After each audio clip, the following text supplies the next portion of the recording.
ಗೌರಿಬಿದನೂರು ವಿಶ್ವಚೇತನ ರೈತ ಮುಖಂಡರಾದ doctor professor ನಂಜುಂಡಸ್ವಾಮಿಯವರ 89ನೇ ಜನ್ಮ ದಿನಾಚರಣೆಯಂದು ಅವರ ಸ್ಮರಣೆ ಮಾಡುವುದು ನಿಜವಾದ ರೈತನ ಕರ್ತವ್ಯ ಅಂತ ಜಿಲ್ಲಾ ರೈತ ಸಂಘದ ಅಧ್ಯಕ್ಷ ಎಂಆರ್ ಲಕ್ಷ್ಮೀನಾರಾಯಣ್ ತಿಳಿಸಿದರು. ಎಂದು ಅವರು ನಗರದ ಎಂಜಿ ವೃತ್ತದಲ್ಲಿ ಅವರ ಭಾವಚಿತ್ರಕ್ಕೆ ಪುಷ್ಪಾರ್ಚನೆ ಮಾಡಿ ಮಾತನಾಡಿ, ಪ್ರೊಫೆಸರ್ ಎಂಡಿ ನಂಜುಂಡಸ್ವಾಮಿಯವರು ರೈತರ ಧ್ವನಿಯಾಗಿ ಕೆಲಸ ನಿರ್ವಹಣೆ ಮಾಡಿದ ಧೀಮಂತ ನಾಯಕ. ರೈತರಿಗೆ ಸ್ವಾಭಿಮಾನದ ಬದುಕು ಕಟ್ಟಿಕೊಟ್ಟ ಮಹಾನ್ ಚೇತನ. ಕೃಷಿ ನೀತಿಗೆ ಅವರು ಕೇಂದ್ರ ಮತ್ತು ರಾಜ್ಯ ಸರ್ಕಾರಕ್ಕೆ ಒತ್ತಾಯ ಮಾಡಿದರು. ಬಂಡವಾಳ ಶಾಹಿಗಳು ಮತ್ತು ಲೇವಾದೇವಿದಾರರ ವಿರುದ್ಧ ಪ್ರತಿಭಟನೆ ಮಾಡಿದರು. ಜೈಲು ಬರೋ ಚಳುವಳಿ, ಬಾರುಕೋಲು ಚಳುವಳಿ, ಬಂಡಿ ಯಾತ್ರೆ, ನಗುವ ಚಳುವಳಿ ಮೂಲಕ ರೈತರನ್ನ ಬಡಿದೆಬ್ಬಿಸಿದ್ರು. ಇನ್ನು ಮಾಜಿ ಮುಖ್ಯಮಂತ್ರಿ ದಿವಂಗತ ಎಂಎಸ್ ಕೃಷ್ಣ ಅಧಿಕಾರದಲ್ಲಿ ರೈತರಿಗೆ 14 ಗಂಟೆ ಹಗಲು ವೇಳೆ ವಿದ್ಯುತ್ ಸಂಪರ್ಕ ಕಲ್ಪಿಸಲು ಧರಣಿ ಮಾಡಿ ರೈತರಿಗೆ ಹೊಸ ಬಾಳು ರೂಪಿಸಿದ್ದ ಕೀರ್ತಿ ಇವರಿಗೆ ಸಲ್ತದೆ ಎಂದರು. ನಮ್ಮ ಪ್ರೊಫೆಸರ್ ಅವರು ನಮ್ಮ ಗೌರಿಬಿದನೂರಿಗೂ ಬಂದಿದ್ರು, ನಮ್ಮ ಮಂಚೇನಹಳ್ಳಿಗೂ ಬಂದಿದ್ರು.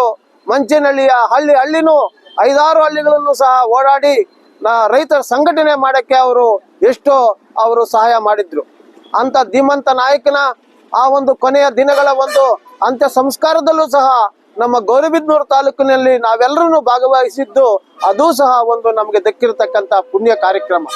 ಅಂತವರ ಆದರ್ಶಗಳನ್ನ ರೈತನಿಗಾಗಿ ಅವರು ಅಹರ್ನಿಶಿ ಏನು ವಿದ್ಯುತ್ ಶಕ್ತಿಯ ಒಂದು ನಮ್ಮ ವಿಶೇಷವಾಗಿ ರೈತನಿಗೆ ಹಗಲೊತ್ತಿನಲ್ಲಿ ವಿದ್ಯುತ್ ಶಕ್ತಿ ಕೊಡಬೇಕು, ಅವರಿಗೆ ಹಗಲಿನಲ್ಲಿ ಸಂಪೂರ್ಣವಾಗಿ 14 ಗಂಟೆ ಕಾಲ ವಿದ್ಯುತ್ ಶಕ್ತಿ ಕೊಡಬೇಕು ಎನ್ನುವ ಕಾವೇರಿ ಭವನದ ಮುಂದೆ ಆಗಿನ ಮುಖ್ಯಮಂತ್ರಿಗಳಾಗಿರ್ತಕ್ಕಂಥ ಎಸ್.ಎಂ. ಕೃಷ್ಣರವರ ಒಂದು ಮಂತ್ರಿತ್ವದಲ್ಲಿ ಮುಖ್ಯಮಂತ್ರಿ ಆಗಿರೋ ಒಂದು ಸಂದರ್ಭದಲ್ಲಿ ಅವರು ಹೋರಾಟ ಮಾಡಿ ಹಾಗೆ ಹೆಚ್ಚುವರಿಯಾಗಿ 2 ಗಂಟೆಗಳ ಕಾಲ ಅವರು ವಿದ್ಯುತ್ ಶಕ್ತಿಯನ್ನ ಪಡೆಯೋದ್ರಲ್ಲಿ ಯಶಸ್ವಿಯಾದರು.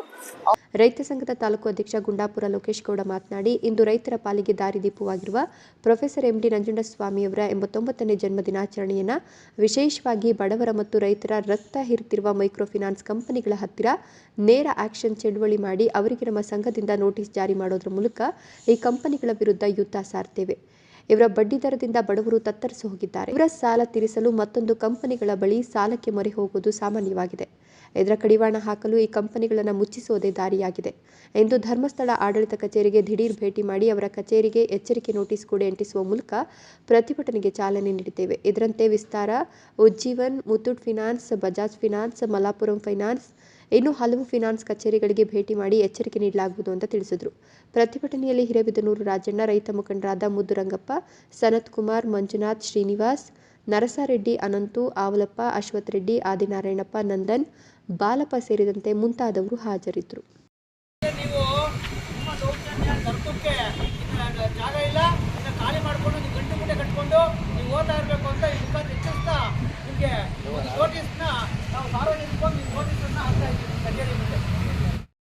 ಯಾಕಂದ್ರೆ ಆ ಹೆಂಗಸರು ಅವ್ರು ನೋವು ಹೇಳ್ತಿರ್ಲಿಲ್ಲ, ಮೊನ್ನೆ ಎಲ್ಲ ಗೊತ್ತಾಯ್ತು ಸ್ಟಾರ್ಟ್ ಆದವಾಗ.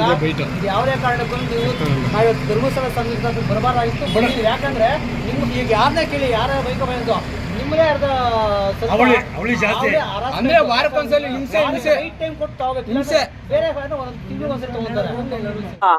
ವಿಶ್ವ ರೈತ ಚೇತನ ಪ್ರೊಫೆಸರ್ ಎಂಡಿ ನಂಜುಂಡಸ್ವಾಮಿ ಅವರ 89ನೇ ಜನ್ಮ ದಿನಾಚರಣೆ ಪ್ರಯುಕ್ತ ಇವತ್ತು ನಾವು ಈ ಮೈಕ್ರೋ ಫೈನಾನ್ಸ್ ಹಾವಳಿ ವಿರುದ್ಧವಾಗಿ ಡೈರೆಕ್ಟ್ ಆಕ್ಷನ್ ಚಳುವಳಿ ಅನ್ನೋದನ್ನ ಇವತ್ತು ಘೋಷಣೆ ಮಾಡ್ತಾ ಇದ್ದೀವಿ. ಡೈರೆಕ್ಟ್ ಆಕ್ಷನ್ ಚಳುವಳಿ ಅಂದ್ರೆ ನಾವು ನೇರವಾಗಿ ಹೋಗಿ ಅವ್ರ ಕಚೇರಿಗಳ ಹತ್ರ ಅವ್ರು ಮಾಡೋ ಅಕ್ರಮಗಳನ್ನ ಇವತ್ತು ನಾವು ಧರ್ಮಸ್ಥಳ ಸಂಘದ ಮುಂದೆ ಇದ್ದೀವಿ. ಅದೇ ರೀತಿಯಲ್ಲಿ ಇವತ್ತು ಉಜ್ಜೀವನ್ನು, ಎವಿಎಂ ಮನೆ ಸಾಲ, ಮತ್ತೆ ಮುತ್ತೂಟ್ ಗೋಲ್ಡ್ ಸಾಲ, ಉಜ್ವಲ್, ಬಜಾಜ್, ವಿಸ್ತಾರ್ ಈ ಎಲ್ಲ ಸಂಸ್ಥೆಗಳು ಹೋಗಿ ನಾವು ರೈತರಿಂದ ಅವ್ರು ನೋಟಿಸ್ ಕೊಡೋದಲ್ಲ, ನಮ್ಮ ರೈತರಿಂದ ಇವತ್ತು ನೋಟಿಸ್ ಕೊಡುವಂತ ಕೆಲಸನ ಇವತ್ತು ಪ್ರತಿಯೊಂದು ಅವ್ರ ಕಚೇರಿಗಳು, ಅವ್ರ ಆಫೀಸ್ಗಳು, ಅವ್ರ ಬ್ಯಾಂಕ್ಗಳ ಮುಂದೆ ಹೋಗಿ ಇವತ್ತು ನಾವು ಒಂದು ನಮ್ಮ ನೋಟಿಸ್ನ ಅಂಟಿಸಿ ಬರ್ತಾ ಇದ್ದೀವಿ.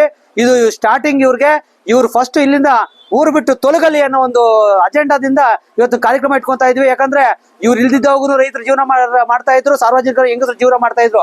ಇವ್ರು ಬಂದ್ಮೇಲೆ ಉದ್ಧಾರ ಆಗಿದ್ದಲ್ಲ, ಇವ್ರು ತೋರ್ಸೋಂತ ಆಸೆ, ಸಾಲುಗಳು ಎಲ್ಲ ರೀತಿಯ ಜನ ತಗೊಂಡು ಇವತ್ತು ಅವ್ರ ಬಡ್ಡಿಗೆ ಒಂದ್ ಸಾಲ ತೀರ್ಸಕ್ ಇನ್ನೊಂದು ಬಡ್ಡಿ, ಇನ್ನೊಂದು ಸಾಲ ತೀರ್ಸಕ್ ಇನ್ನೊಂದು ಸಾಲ ತಗೊಂಡು ಇವತ್ತು ನಾಗಸನದಲ್ಲಿ ಒಬ್ಬ ಬಡ ಆಟೋ ಚಾಲಕ, ಒಬ್ಬ ರೈತ ಕೂಲಿ ಕಾರ್ಮಿಕ ಮಹಿಳೆ ಅವರ ಯಜಮಾನರು ಅವ್ರ ಟಾರ್ಚರ್ ತೊಡ್ಕೊಳ್ಳಾರ್ದೆ ಇವತ್ತು ನೇಣಿಗೆ ಶರಣಾಗಿದ್ದಾರೆ.